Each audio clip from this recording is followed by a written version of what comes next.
All right, Shalom.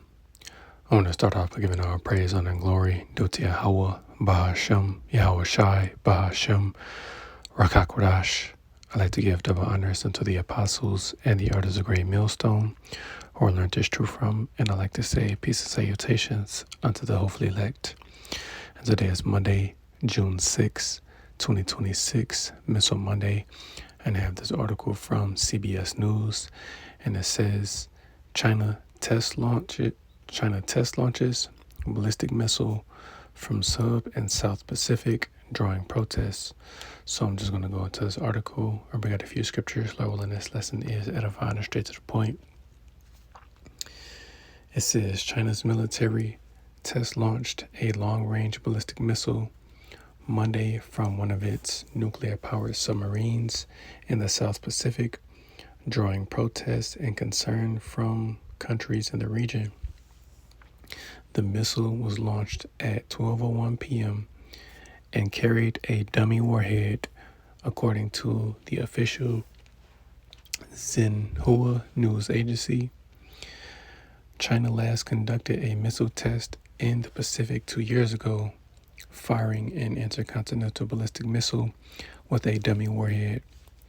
Their previous launch in international waters was the first in decades since 1980. Monday's launch was part of a routine annual training, complied with international law and practice, and was not directed against any country or target, according to a short-term statement from Xinhua, which was reposted by the Ministry of Defense. The 2024 launch mirrored testing that the United States does for its own ballistic missile fleet, and experts viewed it at the time as an assertion of China's growing superpower status. Monday's test came on the same day China and Russia launched annual joint naval exercises off of the Chinese coast, French news agency AFP reported.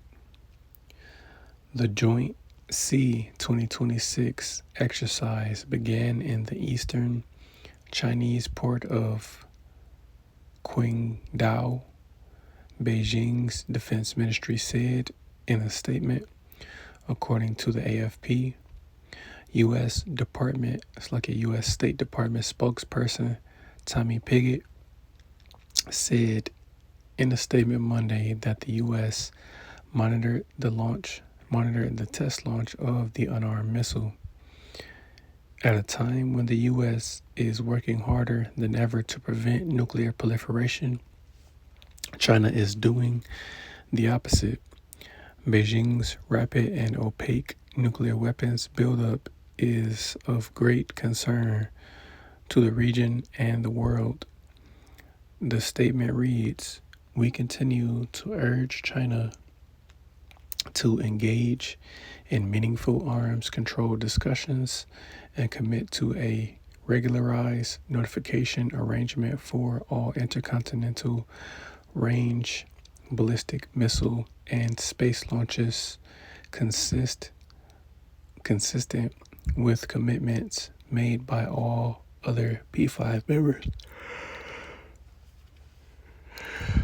Slovakia.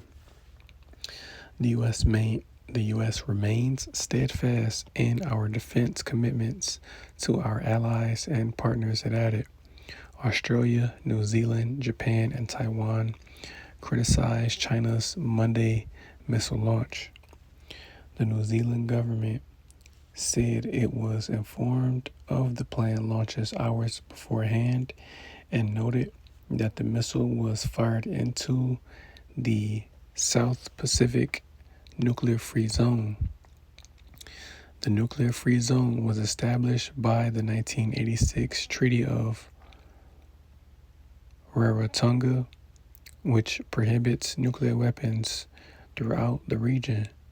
China in 1987 ratified the protocols pledging not to test nuclear weapons within the zone or to threaten to use them against signatories with territory in the region.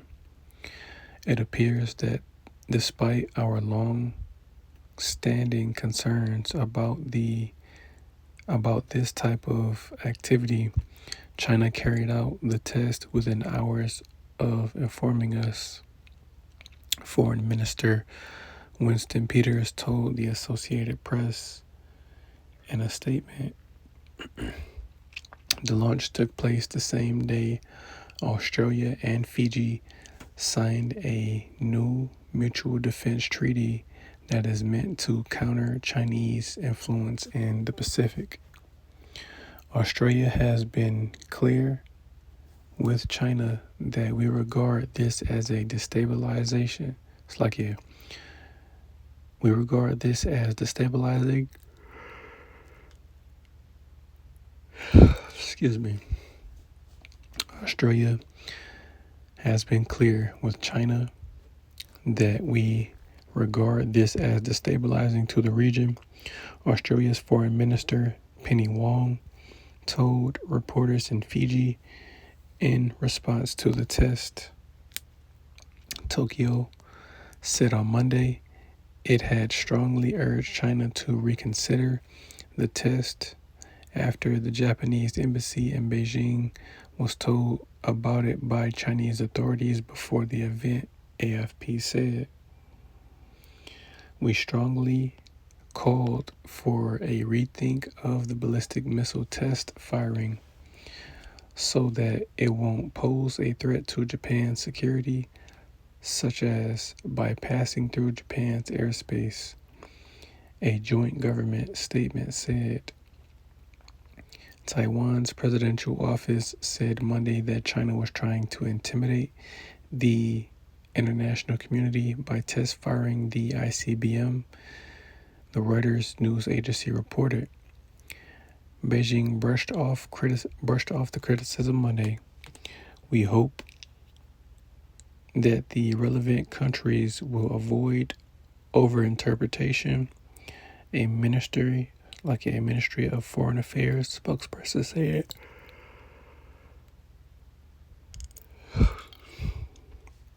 China maintains a no first use of nuclear weapons policy, but also actively pursuing nuclear technology and weaponry as part of its long-term strategy to modernize the People's Liberation Army. I'm just going to read a little bit more and then that'll be it. Well, that's actually the last of it right there. It says China has a fleet of 6 ballistic missile submarines and 59 nuclear power attack submarines, according to the Nuclear Threat Initiative, a Washington-based think tank. In its latest report to Congress on China's military capabilities, released in late 2025, the Pentagon said China had an established stockpile of around 600 nuclear warheads in 2024, adding that the PLA remains on track to field more than 1,000 nuclear warheads by 2030. So, as you can clearly see, China just tested, a nuclear weapon. Why is it testing a nuclear weapon? Because again, China, among the other nations, is gearing up for war, man. Because that's the time that we're in. We're in a time of war right now. And all of these different nations, in particular the nuclear armed nations, they're all getting ready for this third world war that is about to take place very soon,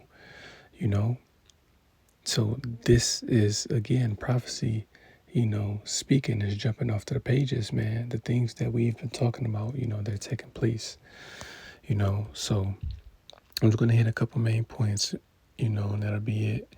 I'll also, link the article in the description box for those that want to check it out,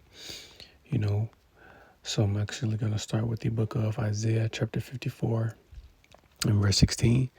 And it says, Behold, I have created the smith that bloweth the coals in the fire, and that bringeth forth an instrument for his work. and they have created the waster to destroy and right. You know, the modern day Smiths being the scientists and physicists that are behind creating these nuclear weapons, you know, because again, that's what a smith does, or a blacksmith. You know, they create weapons of war, you know. They make, you know, other things as well. They forge things, you know, through, you know, metal. But in particular, a blacksmith creates weapons of war. And what are these scientists doing? You know, they're doing that very same thing. They're creating and developing weapons of war, and not just any old, you know, weapons of war, weapons of mass destruction, you know. And an example of a smith would be, you know, Julius Oppenheimer. You know, he would be a smith because, again, his creation of the atomic bomb has, you know, evolved to what we have today, you know, ICBMs, you know, because the bombs of old, you know, they had to be flown over their target and dropped, you know, from a certain, you know, elevation. But now they don't have to do that, man. You know, all they have to do is just push a button, you know, and one, or not just one, but these nukes will fly from one end of the earth and land on the other side of the earth, man. You know, from one end of the heaven to the other. You know, so let's actually get that in Isaiah, the 13th chapter, and verse 4. It says, "The noise of a multitude in the mountains, like as of a great people, a tumultuous noise of the kingdoms of nations gathered together. The Lord of hosts mustereth the hosts of the battle." And right, you know, again, the noise of a multitude in the mountains, you know, is talking about the missiles once they get launched, man, because there's going to be thousands upon thousands of nuclear warheads that are going to cover the sky, man. You know, that's the great noise because you're going to hear them before you see them, man. You know, you're going to hear that rocket propulsion system, you know, that jettison pack guiding these warheads to their target, right? Verse 5, it says, "They come from a far country, from the end of heaven, even the Lord and the weapons of his indignation to destroy the whole land." And right, man, you know, you went from hydrogen bombs to atomic bombs to intercontinental ballistic missiles, you know. So again, these nukes can be launched in one country, you know, can be launched from one side of the earth and land in the other. For example, you know, once World War III kicks off, nukes are going to be launched from Russia and they're going to land in America, you know, because as we know, excuse me, Slovakia, you know, Russia's most powerful missile, you know, the Sarmat 2, aka the Satan 2, you know, it has a range of about 15,000 miles, man, you know, so it can fly around the world, you know, a couple times, you know, so that's the unlimited range that these weapons also have, man, you know, because this coming world war isn't going to be like how traditional warfare was fought, man. This is why these weapons are on the earth today, you know, because this third world war is going to be the war to end all wars, you know. So it's the book of Isaiah chapter 9 and verse 5, and it says, "For every battle of the warrior is with confused noise and garments rolled in blood, but this shall be with burning and fuel of fire." And right, you know, ancient warfare was fought, man, you know, with hand-to-hand combat, you know, guerrilla warfare, if you will. You know, you have one nation of men on one side of the battlefield, you know, up against another nation of men on the other side of the battlefield, you know, going at it until one nation is left standing. You know, it's not going to be like that. You know, this war is primarily going to be fought with these nukes, man. And as I always make mention, you will have ground troops that are going to be going to war with each other, you know, over there in the region of Saudi Arabia, as is known in the scriptures, you know, the Valley of Jehoshaphat, or in the Hebrew, Yahweh Shaphat, which simply means Yahweh's judgment, because that's where the Lord is going to gather all of these nations together, you know, to judge them all at the same time, you know. And that's the time that we're in, man. We're about to see these things take place. So real quick, let's get the book of Joel chapter 3 and verse 9. It says, proclaim ye this among the Gentiles, prepare war, wake up the mighty men, let all the men of war draw near, let them come up. Beat your plowshares into swords, and your pruning hooks into spears. Let the weak say I am strong and right. Once upon a time, China didn't have the nuclear capabilities that it has now. The only two nations that possess these weapons, for a particular time were Russia and America, you know. But now China, North Korea, India, Pakistan, Israel, the UK, these different nations are now nuclear armed, man. China is a nation that was weak, but now they're saying they're strong, man. They didn't have this nuclear technology, now they have it. That's the weak saying they're strong, and this is them flexing their muscle.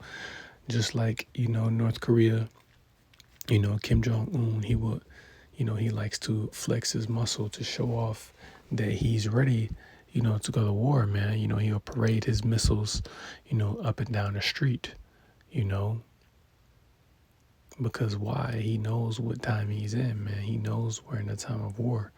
So again, these are the weak nations saying they're strong, that they have the same technology that America has, so they're no longer afraid of this place, man. They're actually ready to take it down, and this place is going to go down, which is why, again, these different heathen nations in particular, why they're all putting their resources toward their militaries, man, because they're getting ready to go to war with the beast, man. In particular, America, North America, man.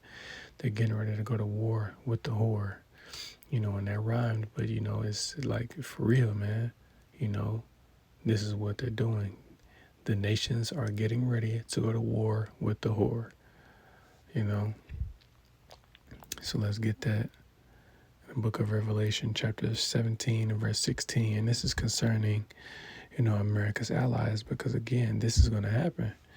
This is Revelation chapter 17 and verse 16.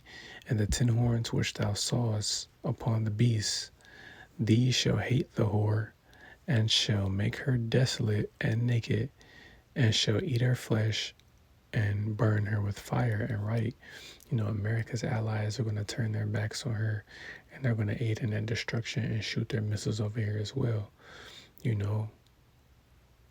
because again, you have nations like the UK and Japan and Germany that, question whether or not the U.S. will have their back during a time of war. And clearly, they are all looking to, separate themselves from America, because again, these certain nations, they can clearly see that this place is going down, man. It's on its way out of here, So I'm going to end it with this. It's the book of Revelation, chapter 9 and verse 15. It says, and the 4 angels were loosed, which were prepared for an hour and a day and a month and a year, for to slay the third part of men. And right, and when you read in Revelation, the 7th chapter, it speaks of the 4 angels, which these are 4 literal angels holding back the 4 winds, which the 4 winds represent the coming destruction, World War III in particular, because as it says, there's a particular day, a particular hour, day, month, and year, a set time, when these things are going to come to pass, or when this war is going to come to pass, because it's inevitable. A third world war is going to take place, but we still have to wait for, one very important prophecy to take place, which is the mass implementation of the mark of the beast, which is the RFID microchip, So once the mark of the beast is made mandatory, that then is when, this third world war is going to kick off, and, things are going to start to move quicker, And just like it says, to slay the third part of men, because this coming destruction is for a particular group of people, which is who? Edom, you know?